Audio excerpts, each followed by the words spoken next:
ଭାରତର ବ୍ୟାପକ ସମୁଦ୍ର ଉପକୂଳରେ ଦେଶର ମୋଟ ଜନସଂଖ୍ୟାର 1/4 ଭାଗ ରହିଥାନ୍ତି।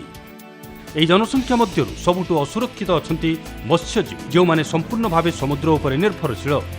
ପୁରୁଣା ଶୈଳୀରେ ମାଛ ଧରିବାରେ ଅଧିକ ସମୟ, ଇନ୍ଧନ ଏବଂ ଶ୍ରମ ଲାଗିଥାଏ, ମାନେ ଲାଭ କମ୍ ହୋଇଥାଏ। ଭାରତୀୟ ରାଷ୍ଟ୍ରୀୟ ମହାସାଗର ସୂଚନା ସେବା କେନ୍ଦ୍ରର ପ୍ରମୁଖ କାର୍ଯ୍ୟକ୍ରମ ସାମୁଦ୍ରିକ ମତ୍ସ୍ୟ ପରାମର୍ଶ ସେବା ସମ୍ଭାବିତ ମତ୍ସ୍ୟପାଳନ କ୍ଷେତ୍ରର ଠିକଣା ଜାଣିବା ପାଇଁ ଓସେନ୍ ରିମୋଟ୍ ସେନ୍ସିଂ ସ୍ୟାଟେଲାଇଟ୍ ଡାଟାର ବ୍ୟବହାର କରିଥାଏ।